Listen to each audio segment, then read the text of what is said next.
Georgie, paano mo pinaghahandaan yung pag-sabak mo dito sa competition na ito? Paano ba talagang pinagaganda ang mga isda? Pinapakain ko sila ng mga 4 to 5 times a day. Water change. At saka konting himas. Talaga? Pero ito naman siguro, hindi naman ang ano talaga ni Georgie para lang manalo eh. Siguro sa kanya yung fulfillment mo naman talaga happy lang. eh. No? Happy lang. Kung manalo, okay lang. Matalo, okay lang. Pero ito Maris, yung kwento nga kanina ni Chris, yung sa mga arwana, sa mga ganyan, mga isda, may yung mga Chinese, meron silang pag mga guhit-guhit, may swerteng dala, Oo, mga kasi ganyan. yung tabi ng flower horn, kung nakikita nyo, minsan mga guhit-guhit yan. No? Minsan may mga Chinese na may nababasa dun sa mga guhit-guhit na yun eh. Kaya actually, yung flower horn ang nagpalit sa arwana sa pagiging swerte. Kasi mapula din siya. Malaki yung ulo. Tapos yun na nga, minsan nakakita sila. Minsan mga numbers pa nga nasabi, tataya daw sa loto. Meron kaming members na gano'n na nagsabi. Minsan daw siyang number. May nanalo na ba? Eh, hindi ko alam. Kasi kung tumama yung Maris, hindi niya sasabihin. Oo, di ba? Napakarami na lang niyang isda. Bigla na lang siyang, bigla na lang siya meron sariling, napakalaking, fish pond, di ba? Naku, sa mga gusto sumabak sa pag-aalaga ng isda, may papayo yung dalawa? Siguro, ikaw, Georgie. Basta kailangan dedicated ka dun sa gagawin mo. Prepare mo muna yung lalagyan nila.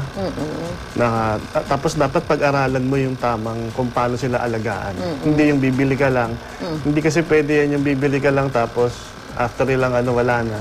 Hindi ganun. Importante na yung benepisyo na kukuha mo dito, no? Isa pa yun. Akalain mo, ikaw na lang hindi may stress sa bahay, di ba? Pero kailangan mutual. Tama nga yun. Hindi naman pwedeng ikaw lang yung nare-relax tapos hindi mo na nalalagaan yung isdang binili mo, di ba?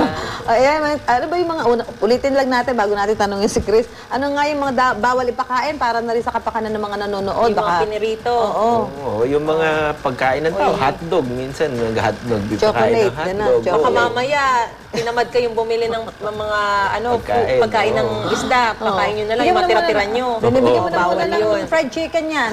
Ikapiraso mabawal. Naku, pagkita mo doon, nakatihaya na yung isda mo, di ba? Chris, ikaw, ano may papayo mo sa mga gusto mag-alaga ng isda yung at mga nag-aalaga ng isda?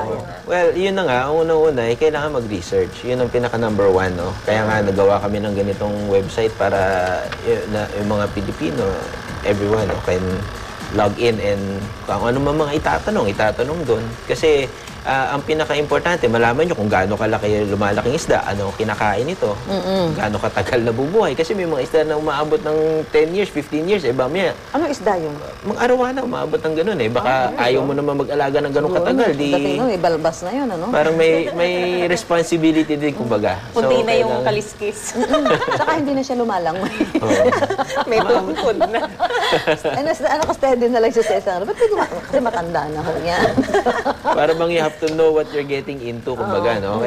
Alam mo kung anong, at yun, pagka may mga tanong, dun sa website, tatanong ka, sasagutin ka ng mga kapwa mo, habi sa mga experience nila. Yun, from then, malalaman mo na kung anong isda ang bagay sa'yo, kung anong isda ang pwede sa bahay mo, kung maliit man o malaki. Oo. Siyempre, lalo kung maliit yung bahay mo, pwedeng ganito na lang, ganitong kalaki na lang. Kasi pero dapat yung isda na alagaan mo, hindi yung lumalaki ng sobra na baka pwede mo ba lagyan niya ng sila. ayungin sa kabiya, ganyan? Ang mahal na ayungin. Hindi, alam ni Georgie yung ayungin sa Laguna Lake. Oo, doon na rin ngayon maraming fish. Night fish. Doon na rin dumami. Tsaka Di ba janitor. inuubos na yung mga tilapia doon Night sa fish. mga bangus. Makabingwit nga doon. Para siyang tilapia na maliit. Oo, sa kabiya.